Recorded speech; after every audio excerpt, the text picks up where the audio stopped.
محرم الحرام، ایک واقعہ آپ کی خدمت میں عرض کرتا ہوں، بہت دلچسپ، بہت باکمال اور بہت خیر بھرا ہوا، مٹھاس میں گوندا ہوا۔ حضرت ابوبکر بن حسین، امام حسین کے بیٹے ابوبکر، ان کا ایک بڑا دلچسپ واقعہ ہے۔ ان کے مزاج میں تھا کہ جہاں وہ انسانوں کو پیاسا، بھوکا، تکلیف درد میں نہیں دیکھ سکتے تھے، وہاں ان کی طبیعت اور مزاج میں تھا وہ جانوروں کو بھی بہت خیال کرتے تھے اور جانوروں کا بھی بہت احساس کرتے تھے۔ وہ کیا کرتے تھے؟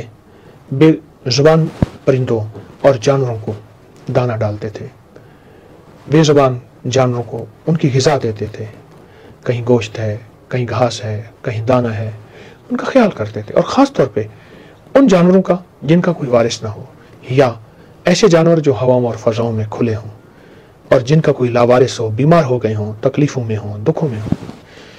جانوروں کا بھی خیال ان ہستیوں سے سیکھا، آل رسول سے سیکھا۔ حضرت ابوبکر بن حسین نے کیا کمال کر دیا۔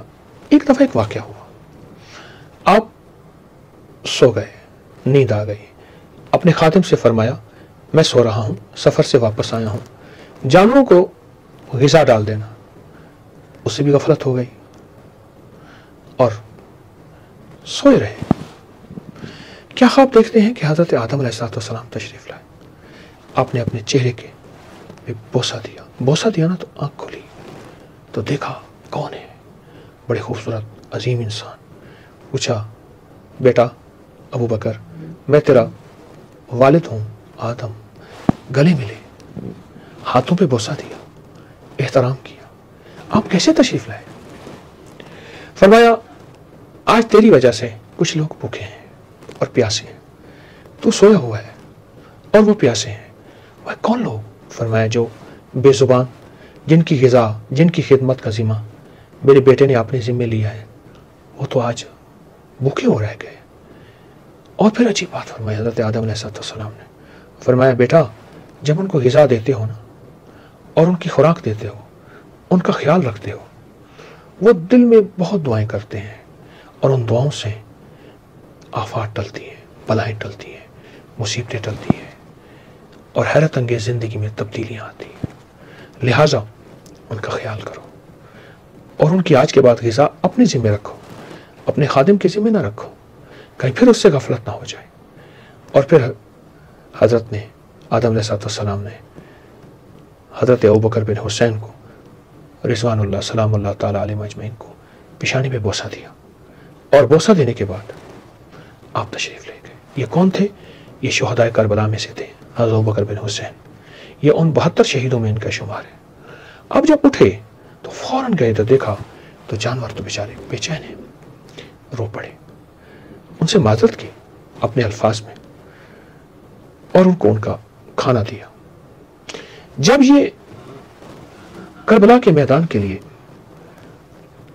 سفر کا ارادہ کر چکے تھے، جب انہوں نے ارادہ کر لیا تو جہاں بہت سی اور وصیتیں تھیں سفر کے ارادے میں، وہاں ایک وصیت یہ بھی فرمائی کہ خیال کرنا ان جانوروں کو۔ اور ایک روایت میں یہ ہے کہ جانوروں کے ساتھ ساتھ بے زبانوں کا لفظ ہے، اور ایک روایت یہاں تک ہے کہ فرمایا کہ آپ نے سفر کیا اور سفر میں آئے، آپ سفر میں آئے، آپ بڑوں کے ہم سفر تھے، اپنے والد محترم کے ساتھ آئے، قدم قدم پہ والد کا احترام کرنے والے تھے۔ جہاں ان کو والد کی محبت کا احساس تھا، وہاں والد سے ہی اور اپنے دادا سے ہی یہ بات سیکھی تھی۔ اور دادا حضرت علی کرم اللہ وجہ یہ بات سیکھی تھی کہ ہم نے زبان والوں کا بھی خیال رکھنا ہے اور بے زبانوں کا بھی خیال رکھنا ہے، اور بے زبانوں کا خیال رکھتے تھے۔ آج ہم اگر آپ ان کی دعائیں لینا چاہتے ہیں، اور یاد رکھیے گا دعائیں مصیبتیں، پریشانیوں، تکلیفوں اور دکھوں کا علاج ہیں، اور یاد رکھیں دعائیں پیچھا کرتی ہیں اور بد دعائیں بھی پیچھا کرتی ہیں۔ اگر دعائیں لینا چاہتے ہیں تو جہاں وہ لوگ جن کی زبان ہے ان کا ساتھ لیں، جن کی زبان ہے ان کا درد بانٹے، ان کا دکھ بانٹے، وہاں وہ بھی جن کی زبان نہیں، بے زبان ہے، ان کا درد، ان کا دکھ، ان کی تکلیف، ان کی مشکلات، ان کے مسائل میں سوچیں، ان کا ساتھ دیں اور ان کا احساس کریں۔